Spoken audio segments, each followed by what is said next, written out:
एक रात डैनी ओडिलो टिमिस, जो साइकेट्रिस्ट टेड टिमिस की पत्नी थी, को किसी ने बेरहमी से मार डाला। यह घटना तब हुई जब वो दोनों अपने नए खरीदे हुए पुराने से कंट्री हाउस को ठीक कर रहे थे। उसी रात ओलिन बूल, जो टेड का पुराना पेशेंट था, डैनी से मिलने आया और उसे ये चेतावनी दी कि कोई अजनबी उनके घर में घुस चुका है। ओलिन पर शक हुआ कि वही मर्डरर है, लेकिन बाद में उसे एक हाफवे हाउस में उसकी रूम में मरा हुआ पाया गया। उसे डेक्लन बैरेट ने मारा था। फिल्म की शुरुआत एक गांव दिखाने से होती है। हम एक औरत डैनी को देखते हैं जो अपने घर की मरम्मत कर रही है। उसका पति टेड साइकेट्रिस्ट है। उनका नया घर ऐसे इलाके में था जहां नेटवर्क सही से नहीं आता था। डैनी पिछले कई दिनों से घर की मरम्मत में लगी हुई थी, क्योंकि घर बहुत पुराना था। एक दिन उसे घर के एक कोने में नेटवर्क मिल जाता है, तो वो टेड को फोन करके थोड़ी देर बात करती है, क्योंकि वो बोर हो रही थी। किसी काम की वजह से टेड को उस दिन अस्पताल में ही रुकना था और डैनी को घर पर अकेले रहना पड़ा। वो घर के दरवाजे के पास एक तरफ टेन लगाकर सोने की तैयारी करती है। रात बहुत हो चुकी थी, तभी अचानक एक अजनबी दरवाजे पर आता है और दरवाजे की खिड़की से झांकने लगता है। वो डैनी से कहता है, दरवाजा खोलो, तुम्हारी जान खतरे में है, कोई तुम्हें मारने के लिए घर में घुस चुका है। डैनी उस आदमी से डर जाती है और दरवाजा खोलने से मना कर देती है। वैसे भी किसी अजनबी पर ऐसे भरोसा करना मूर्खता थी, लेकिन वो आदमी बहुत प्यार से बात कर रहा था और ऐसा लग रहा था कि वो सच में डैनी की मदद करना चाहता है। वो डैनी से कहता है, अगर तुम मुझ पर भरोसा नहीं करती तो पुलिस को कॉल करो, लेकिन समझो कि तुम्हारी जान सच में खतरे में है। डैनी दरवाजे के पास जाती है, लेकिन उसने दरवाजा खोला या नहीं, ये हमें नहीं दिखाया जाता। इसके बाद हमें एक दूसरा सीन दिखाया जाता है, जिसमें वो अजनबी पेशेंट किसी खतरनाक चीज से मारा जाता है। फिर पता चलता है कि डैनी की भी बेरहमी से हत्या हो चुकी है। यानी वो सब कुछ हुआ जैसा उस आदमी ने कहा था। कुछ महीनों बाद का वक्त दिखाया जाता है। टेड एक दुकान पर जाता है जहां पुराने और महंगे सामान मिलते थे। ये दुकान डैनी की जुड़वां बहन डार्सी की थी। डार्सी बचपन से देख नहीं सकती थी, यानी वो ब्लाइंड थी, लेकिन उसके पास कुछ खास साइकोलॉजिकल पावर्स थी। वो भूत प्रेत और जादुई चीजों को महसूस कर सकती थी। डार्सी अपनी बहन डैनी की मौत से बहुत दुखी थी। टेड अक्सर उससे मिलने आता था, लेकिन वो डार्सी की अजीब बातों पर भरोसा नहीं करता था। डार्सी का दावा था कि वो ऐसी चीजें महसूस कर सकती है जो आम इंसान नहीं समझ सकता।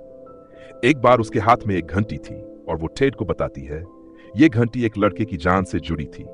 किसी ने उसे बेरहमी से मार दिया। अब मैं इस घंटी के जरिए उसकी आत्मा को महसूस कर सकती हूं।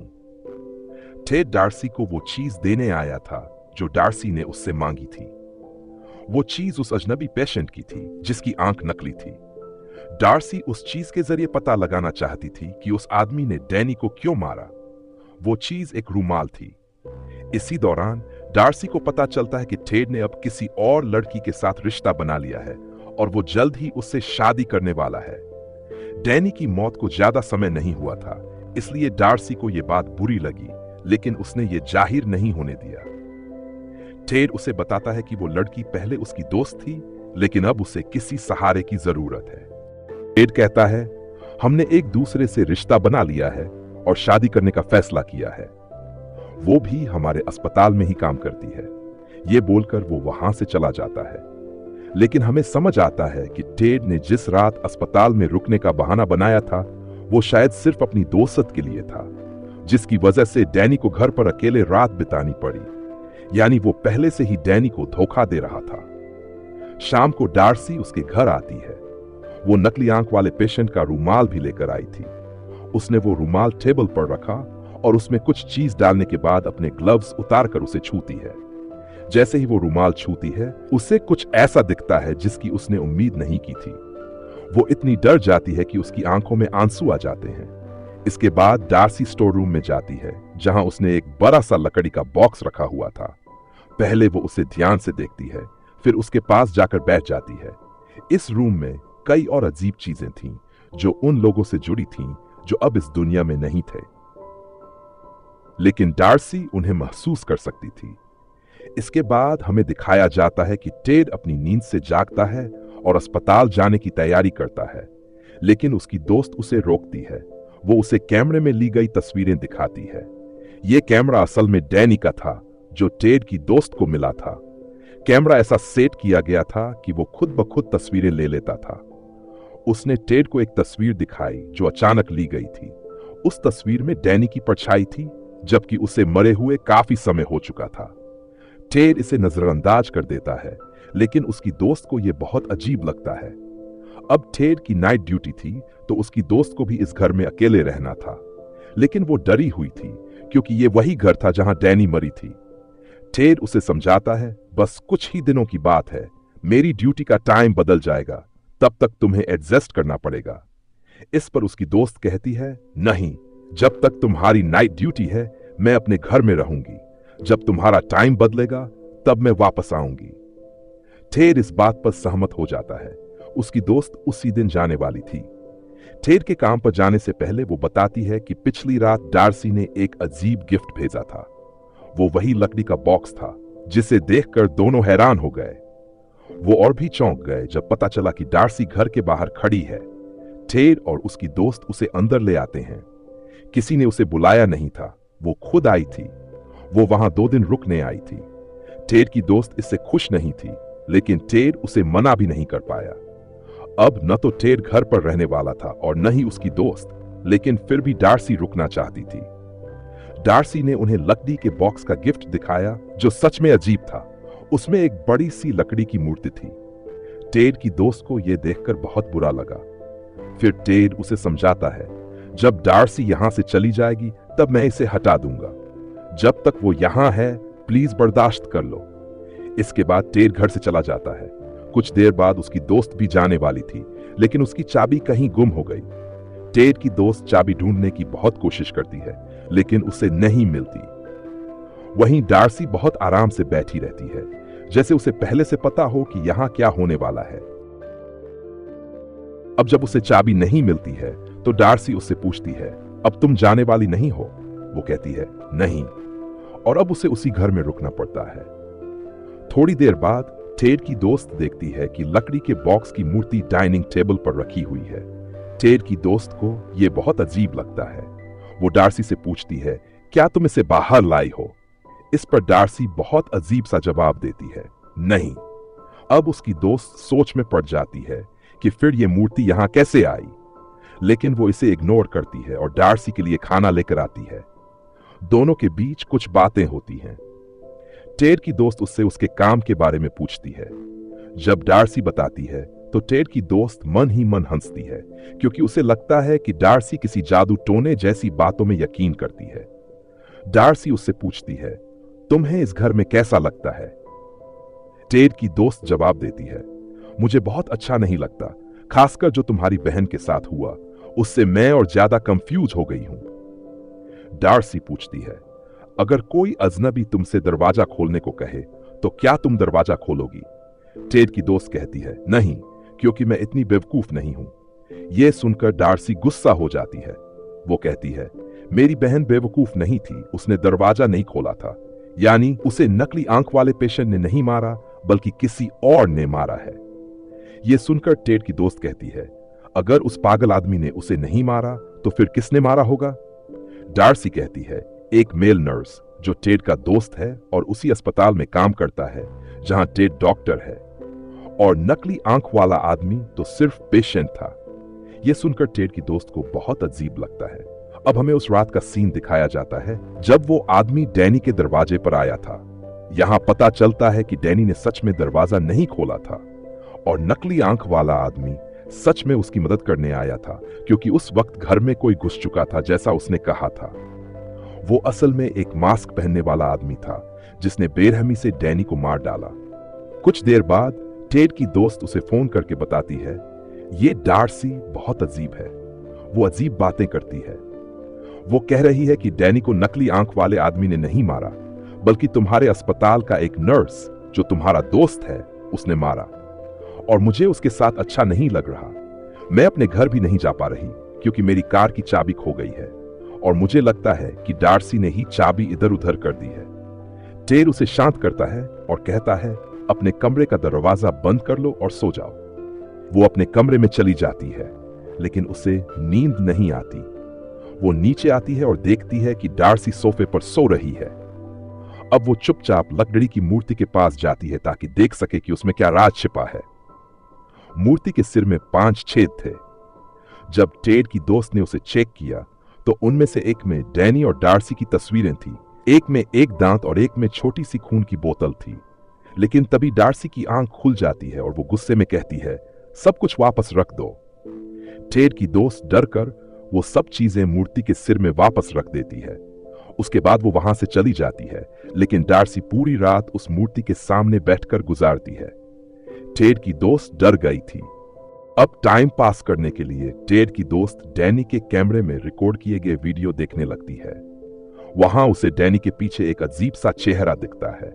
ये देखकर वो इतनी घबरा जाती है कि कैमरा उसके हाथ से गिर जाता है।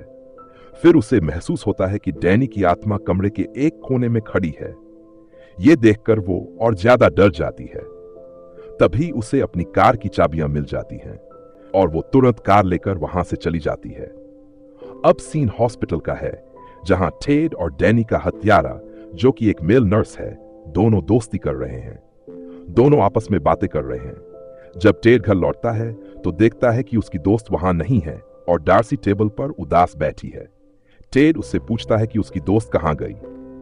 इस पर डार्सी कहती है, वो भाग गई। मैं चाहती थी कि वो तुम्हारा असली चेहरा देखे कि तुम कितने गिर चुके हो, लेकिन मेरी बहन की आत्मा ने उसे डरा दिया और वो चली गई। मुझे पता है कि तुम ही हो जिसने मेरी बहन को खत्म किया, क्योंकि तुम्हें अपनी दोस्त से लगाव हो गया था। तुम्हारा मकसद सिर्फ मेरी बहन की संपत्ति हथियाना था। वो बेचारी पहले ही सब कुछ तुम्हारे नाम कर चुकी थी। मैं सोचती रही कि किसी मानसिक रूप से अस्थिर इंसान ने उसे मारा है। मैंने उस नकली आंख वाले मरीज से बदला लिया, लेकिन वो तो सच में मेरी बहन की मदद करना चाहता था। असली दोषी तो तुम हो, और हां, मुझे पता है कि अब तुम यहां किसी को भेजोगे जो मुझे खत्म कर दे, लेकिन बेहतर होगा कि तुम उसी नर्स को भेजो। यह सब सुनने के बाद टेड कहता है, तुम ऐसा सोच भी कैसे सकती हो, और तुम्हारे दिमाग में ये सब बातें आई कैसे? अगर तुम्हें मुझ पर शक है तो चलो उस जांच अधिकारी के पास चलते हैं जो डैनी के मामले पर काम कर रहा है। लेकिन डार्सी उसकी बातों पर भरोसा नहीं करती।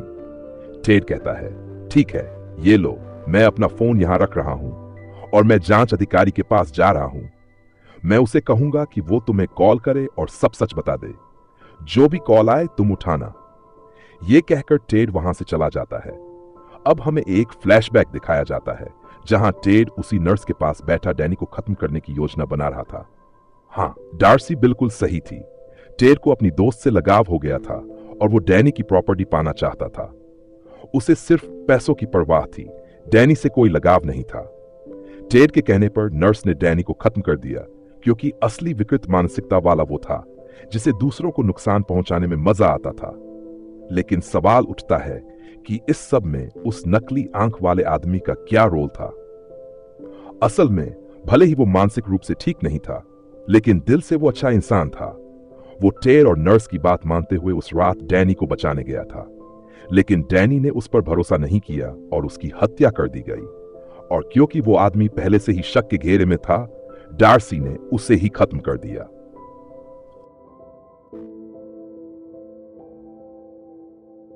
टेड ने डार्सी को खत्म करने की योजना बनाई। उसने घर से निकलने से पहले फर्श से एक टाइल हटा दी ताकि जब डार्सी फोन उठाने आए तो वह वहां गिर जाए। उसने ये काम नर्स को सौंपा था और कहा था कि अब उसे डार्सी को भी खत्म करना होगा। नर्स ने इस काम के लिए सहमति जताई और खुशी खुशी अपने घर लौट गया। अब टेड ने अस्पताल के नंबर से घर पर कॉल किया। जैसे ही डार्सी फोन उठाने के लिए आगे बढ़ी, योजना के मुताबिक वह नीचे गिर गई। उसी समय नर्स वहां पहुंचा। उसने पहले लकड़ी की मूर्ति को देखा और फिर डार्सी की ओर देखा, जो बुरी तरह घायल थी। डार्सी के सिर में गहरी चोट लगी थी और अधिक खून बहने के कारण वह जल्दी ही मर गई। लेकिन कहानी में एक नया मोड़ आया। चूंकि डार्सी ऐसे रिवाज और अनुष्ठानों में विश्वास रखती थी, उसकी मौत के साथ ही एक अनुष्ठान पूरा हो गया। वह पहले से जानती थी कि उसकी मृत्यु होगी, इसलिए उसने खुद को बचाने की कोशिश भी नहीं की। उसकी मौत के तुरंत बाद लकड़ी की मूर्ति अचानक जीवित हो गई। उसने नर्स का पीछा किया और उस पर हमला किया। नर्स ने किसी तरह अपनी जान बचाई और भाग निकला, लेकिन अचानक वह बेहोश हो गया। जब वह होश में आया तो उसने खुद को अस्पताल के बिस्तर पर बंधा हुआ पाया। टेड उसके सामने खड़ा था। टेड ने डार्सी की मौत का इल्जाम नर्स पर डाल दिया। नर्स ने टेड के सामने माफी मांगते हुए वादा किया कि वह किसी को कुछ नहीं बताएगा। लेकिन टेड ने कहा, नहीं, मैं तुम्हें छोड़कर इतनी बड़ी मूर्खता नहीं कर सकता। अगर मैं तुम्हें छोड़ दूं तो शक मुझ पर आएगा। लोग पूछेंगे कि मैंने एक खतरनाक इंसान को पहचान क्यों नहीं पाया। टेड ने अपनी बात जारी रखते हुए कहा, लेकिन अगर मैं तुम्हें नहीं छोड़ता तो मैं सुरक्षित रहूंगा। कौन मानेगा कि लकड़ी की मूर्ति जीवित हो सकती है और उसने तुम पर हमला किया। इस घटना से यह पता चलता है कि टेड कितना चालाक और स्वार्थी है। उसने अपने फायदे के लिए हर किसी का इस्तेमाल किया, यहां तक कि अपनी पत्नी का भी। डार्सी ने नर्स को खत्म कर सकती थी, लेकिन वह उसे इतनी आसानी से नहीं जाने देना चाहती थी। वह उसे वैसे ही तकलीफ देना चाहती थी जैसे उसने डैनी और अन्य लोगों को दी थी। इसके अलावा जब वह नर्स के रूप में काम करता था, उसने कई लोगों के साथ अन्याय किया था। अब एक मरीज नर्स से अपना बदला लेने के लिए आता है और उसकी उंगली पर काट लेता है, जिससे नर्स को बहुत तकलीफ होती है।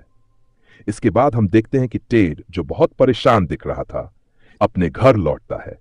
उसे वही घंटी मिलती है जिसके बारे में डार्सी ने कहानी सुनाई थी। वह घंटी बजाकर उस लड़के की आत्मा को बुलाने की कोशिश करता है जिसके साथ वह घंटी जुड़ी थी, लेकिन कुछ अजीब नहीं होता। टेड को लगता है कि शायद ऐसी कोई चीज होती ही नहीं है और डार्सी ने उसे धोखा दिया। साथ ही हम देखते हैं कि टेड की साथी ने भी उसे छोड़ दिया। इस तरह डार्सी ने अपनी बहन का बदला ले लिया क्योंकि टेड की पूरी जिंदगी बर्बाद हो गई। फिर हमें एक बहुत चौंकाने वाला दृश्य दिखाया जाता है। उस लड़के की आत्मा जिसके साथ घंटी जुड़ी थी, टेड के साथ खड़ी होती है। इसका मतलब है कि अब टेड भी बचने वाला नहीं है। और इसी के साथ फिल्म की कहानी समाप्त हो जाती है।